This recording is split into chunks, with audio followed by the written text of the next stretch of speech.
aquí sigo. Y les estaba comentando de Pablo Freire, de Edgar Morán, de Gabriel Ugas y de Simón Rodríguez. Y todavía nos falta Arnaldo Estés, entre otros. Porque les reitero que el propósito del programa es darnos el permiso de ser investigadores. No tenemos que ser investigadores académicos. Podemos ser investigadores como lo fue toda su vida Aquiles Nazoa, quien dijo: creo en los poderes creadores del pueblo. Y en ese sentido, Pablo Freire, en este trabajo que se llama La importancia del acto de leer, nos dice lo siguiente: la investigación debe constituirse en la comunicación. De allí la maravillosa oportunidad que se nos presenta con esta televisora, TV Caricuao, para hacer este programa. Dice: la investigación del pensar del pueblo no puede ser hecha sin el pueblo, sino como él, como sujeto de su pensamiento. Hablar de una temática significativa es hablar de una realidad histórica y humana que no puede ser captada y entendida fuera de los seres humanos, por lo cual se hace necesario también que estos la entiendan. Los seres humanos diversos, eso es muy importante, porque de la diversidad es de lo que se trata, para poder revertir el pensamiento hegemónico que excluye a los diversos. Dice también que la investigación temática se hace así en ella como un esfuerzo que toma para la toma de conciencia de la realidad y se inscribe como punto de partida en el pensamiento educativo y en el proceso educativo. Es decir, por eso para Freire, educar, no es transmitir unas cosas que se supone que son importantes, es empatía, es comunicación, y comunicación en el más profundo de su sentido. Y por allí mismo va el también investigador y profesor, filósofo, Arnaldo Estés. Le vamos a presentar este otro trabajo que es muy, muy importante. Arnaldo Estés es venezolano, de la UCB, del Centro de Investigaciones Educativas Tebas, y estuvo mucho tiempo vinculado y haciendo un trabajo de formación de educadores que se llamó Educación para la Dignidad, de educadores, de maestros. Y de toda esa andanza de Arnaldo sale este trabajo, El aula punitiva. Y con este trabajo nos metemos mucho más, nos adentramos en lo que significa la educación que tenemos. Porque recuerden la pregunta, ¿no? La pregunta que hicimos en nuestro primer programa y que vamos a retomarla.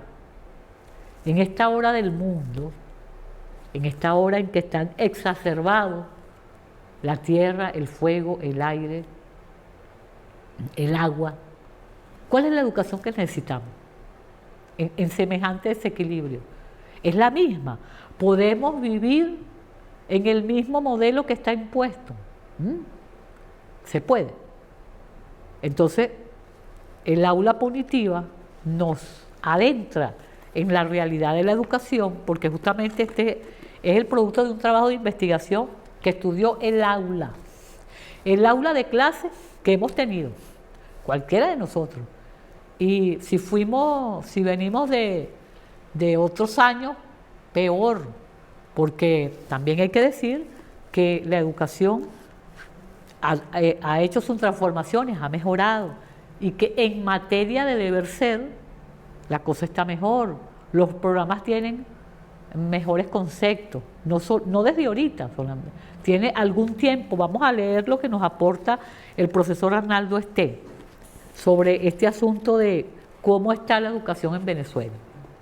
Él dice que en 1998, ya hace cerca de 3 décadas, se introdujo una reforma curricular con una fuerte influencia constructivista.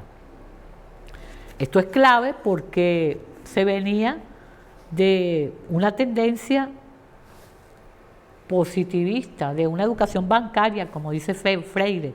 Y aquí en 1998 hay una reforma que da paso ya, ¿no? Deja espacio para la idea constructivista. Recordemos que Lev Vygotsky, que también lo pueden buscar, Lev con B pequeña, Vygotsky, es ruso, un investigador ruso que fue uno de los que contribuyó a el pensamiento constructivista en la educación, a esa idea de que los conocimientos no se adquieren, sino que se construye según el acervo, ¿no? Y eso lo retomó Arnaldo. Entonces Arnaldo nos dice que en el 98 esa reforma curricular permitió esa influencia constructivista, tomada más de propuestas teóricas, dice él, del diseño recién adoptado por Europa que de la propia experiencia de aula.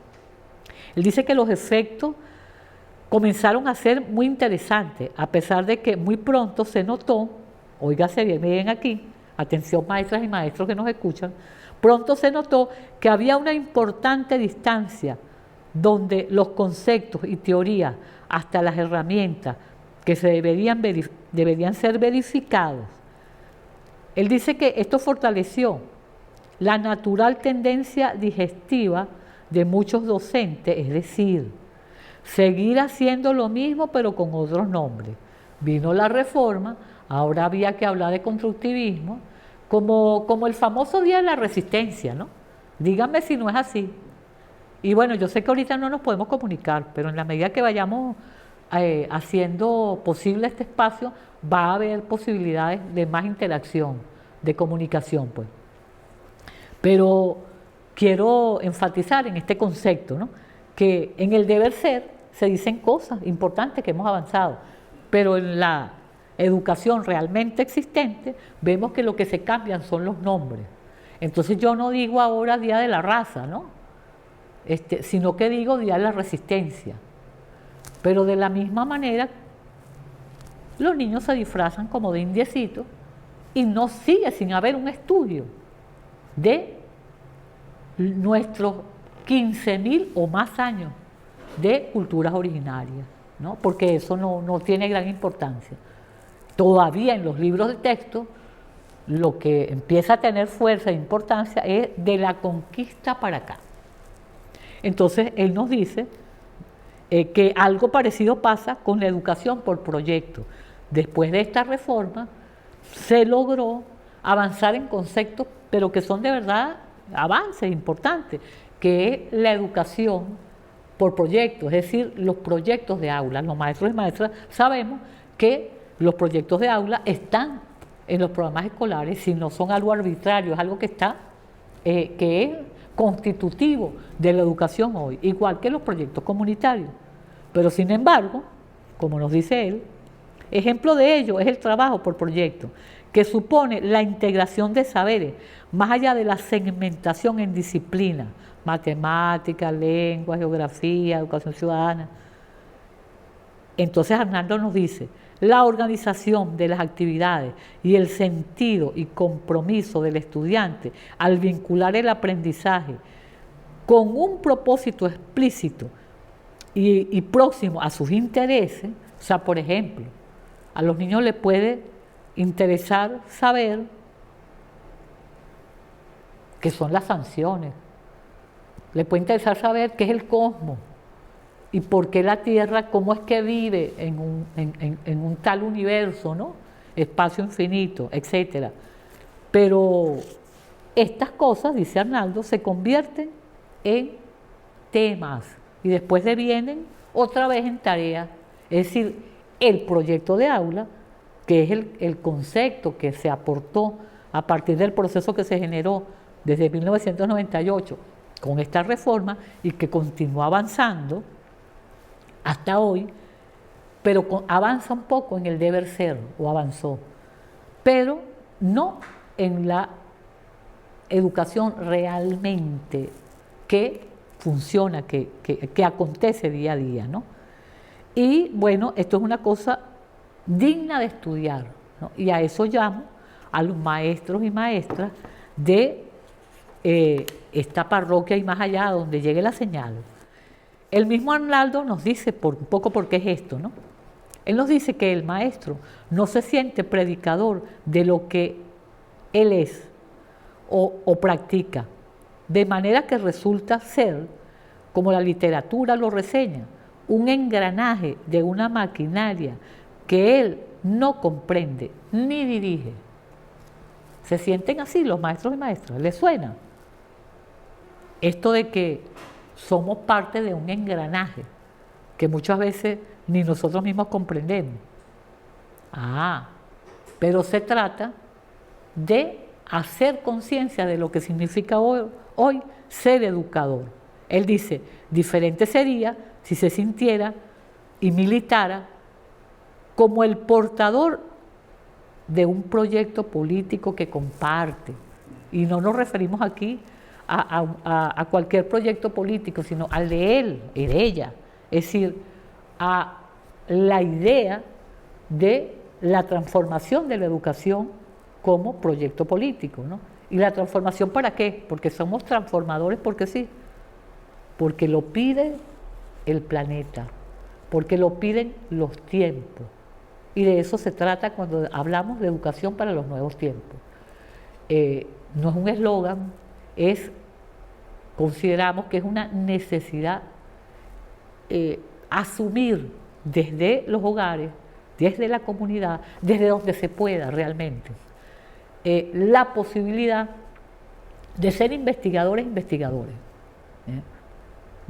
de echar mano no solo de los autores que tienen libros, son autores, sino, muy importante esto que le voy a decir, de incorporar a la gente con sus saberes, el papel que juega en este proceso los mayores, nuestros mayores. ¿Cómo ven nuestros mayores lo que ocurre en este momento en el planeta? Bueno, son muchas cosas, pero por ahora el tiempo se nos agota, pero seguiremos. Voy a servirme más guarapo para cerrar, celebrando con ustedes que iniciamos nuestro programa Educación para los Nuevos Tiempos. Gracias por estar allí. Continuaremos en el próximo. Un abrazo.